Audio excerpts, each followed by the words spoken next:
Berpegang terus pada Kristus. Refleksi pagi 2227. Apa dasar bagi orang percaya untuk menguduskan Kristus sebagai Tuhan dalam kehidupannya? Mari simak 1 Petrus 3 ayat 18a. Sebab juga Kristus telah mati sekali untuk segala dosa kita. Ia yang benar untuk orang-orang yang tidak benar, supaya Ia membawa kita kepada Allah. Saudara-saudara, karya Kristus dengan pengorbanannya di kayu salib telah membuka jalan pengampunan bagi segala dosa manusia, seperti juga yang disampaikan Rasul Paulus di 2 Korintus 5 ayat 21.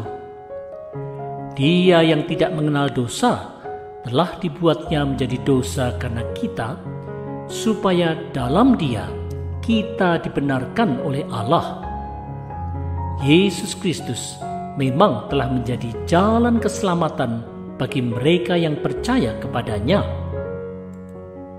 Saudara-saudara, setiap orang percaya telah dipanggil Allah untuk menguduskan Kristus sebagai Tuhan, karena hanya melalui Kristuslah orang percaya menerima pembenaran Allah melalui iman dalam Yesus Kristus.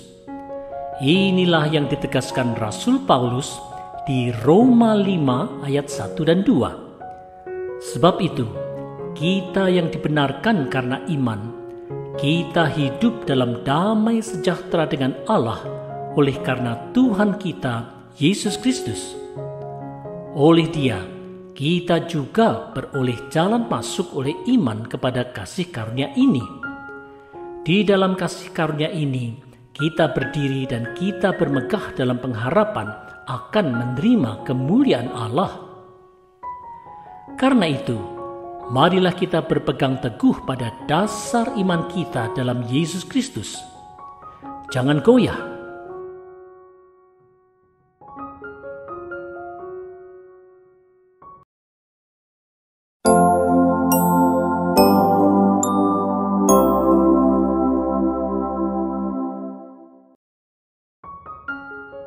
Kebenaran iman dalam Yesus Kristus. Refleksi pagi 2228. Apa hal penting tentang berita Injil yang harus diyakini oleh setiap orang percaya? Mari dengar petunjuk di 1 Petrus 3 ayat 18b. Ia yang telah dibunuh dalam keadaannya sebagai manusia, tetapi yang telah dibangkitkan menurut roh. Saudara-saudara, Ia, yaitu Yesus Kristus, memang telah dibunuh di atas kayu salib sebagai manusia, tetapi pada hari ketiga, Yesus dibangkitkan dari antara orang mati, sesuai juga dengan apa yang diajarkan Rasul Paulus di 1 Korintus 15 ayat 3 dan 4. Bahwa Kristus telah mati karena dosa-dosa kita sesuai dengan kitab suci, bahwa Ia telah dikuburkan, dan bahwa Ia telah dibangkitkan pada hari yang ketiga sesuai dengan kitab suci. Inilah dasar keyakinan iman kita. Saudara-saudara, kematian dan kebangkitan Yesus Kristus adalah dasar iman yang harus diyakini oleh setiap orang percaya. Hal ini sudah dijanjikan Allah di Perjanjian Lama yang digenapi dalam Yesus Kristus.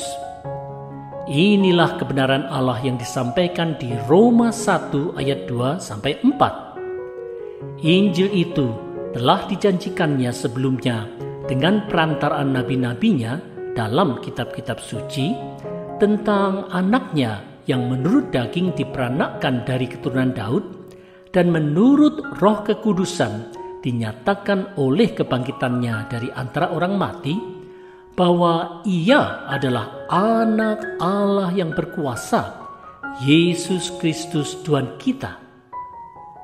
Karena itu, marilah kita sungguh-sungguh berpegang pada dasar iman kita ini.